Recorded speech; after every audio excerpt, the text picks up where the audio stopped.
Welcome to 108 news Telugu బులెటిన్ల ముందుగా headlines. జాతీయ ఉత్తమ ఉపాధ్యాయ అవార్డుల ప్రదానం తెలుగు రాష్ట్రాల ఉపాధ్యాయులకు అందజేసిన రాష్ట్రపతి. కొల్లేరుకు పెరిగిన బొడమేరు వరద ఉధృతి 15 గ్రామాలకు రాకపోకల బంద్. యుద్ధం ఎప్పుడైనా రావచ్చు, సిద్ధంగా ఉండాలి త్రివిధ దళాలకు రక్షణ మంత్రి రాజ్నాథ్ సింగ్ పిలుపు. ఈ ఏడాది 70 అడుగుల ఎత్తులో ఖైరతాబాద్ మహాగణపతి 400 మంది పోలీసులతో భారీ బందోబస్తు ఏర్పాటు. హైదరాబాద్ ప్రభుత్వ మహిళా డిగ్రీ కళాశాల తెలుగు విభాగాధిపతి associate professor doctor Nandavaram Mridula రాష్ట్రపతి ద్రౌపది ముర్ము చేతుల మీదుగా జాతీయ ఉత్తమ ఉపాధ్యాయ అవార్డు అందుకున్నారు. అలాగే తెలంగాణ నుంచి ఈ పురస్కారానికి ఎంపికైన తిరుమలాయపాలెం జెడ్పీహెచ్ఎస్ పాఠశాల ఉపాధ్యాయుడు పేసర ప్రభాకర్ రెడ్డి, దొమ్మనపేట జెడ్పీహెచ్ఎస్ ఉపాధ్యాయుడు తాడూరి సంపత్ కుమార్, హైదరాబాద్లోని national institute for micro small and medium enterprises management associate అధ్యాపకురాలు వనమాల స్వప్న కూడా అవార్డులు అందుకున్నారు. కొల్లేరుకు బొడమేరువాగు వరద ఉధృతి భారీగా పెరిగిపోయింది. నిన్నటి కంటే 2 అడుగుల మేర కొల్లేరు నీటి మట్టం ఎక్కువైందని అధికారులు చెప్తున్నారు. దీనితో 15 గ్రామాలకు రాకపోకలకు నిలిచిపోయిన పరిస్థితి ఏర్పడింది.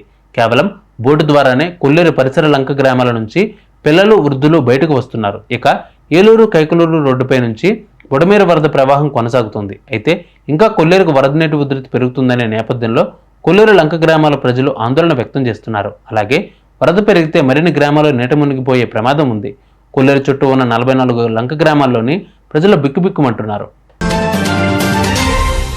భారత సరిహద్దుల్లో యుద్ధ మేఘాలు కమ్ముకున్నాయా? రక్షణ శాఖ మంత్రి వ్యాఖ్యలు చూస్తుంటే నిజమనిపిస్తోంది. యుద్ధం ఎప్పుడైనా రావచ్చు, సిద్ధంగా ఉండాలని త్రివిధ దళాలకు పిలుపునిచ్చారు రక్షణ శాఖ మంత్రి రాజ్నాథ్ సింగ్. భారత్ ఎల్లప్పుడూ శాంతిని కోరుకుంటుందని, శాంతిని కాపాడటానికి యుద్ధం చేయాల్సిన అవసరం రావచ్చని అన్నారు. లక్నోలో జాయింట్ కమాండర్స్ కాన్ఫరెన్స్లో కీలక వ్యాఖ్యలు చేశారు రాజ్నాథ్ సింగ్. సరిహద్దులను కాపాడడంలో భద్రతా బలగాలు చేస్తున్న కృషిని కొనియాడారు. ఆత్మనిర్భర్ భారత్లో త్రివిధ దళాలు కీలక పాత్ర పోషిస్తున్నాయన్నారు.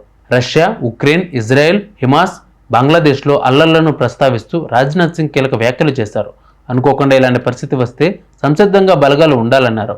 భవిష్యత్తులో ఇలాంటి సమస్యలు వచ్చే అవకాశం ఉందని అన్నారు. సశక్త్ ఔర్ సురక్షిత్ భారత్ తమ లక్ష్యమన్నారు. భాగ్యనగరమే కాదు, తెలుగు రాష్ట్రాల్లో గణేష్ నవరాత్రి ఉత్సవాలు అనగానే ముందుగా అందరికీ గుర్తుకు వచ్చేది ఖైరతాబాద్ గణనాథుడు. తెలుగు రాష్ట్రాల్లోనే కాదు, దేశవ్యాప్తంగా ఈ గణేశుడికి ప్రత్యేక గుర్తింపు ఉంది. ఖైరతాబాద్ ఉత్సవాలను ప్రారంభించి 70 ఏళ్లు పూర్తవుతూ ఉండడంతో ఈసారి 70 అడుగుల ఎత్తైన విగ్రహాన్ని ఏర్పాటు చేశారు.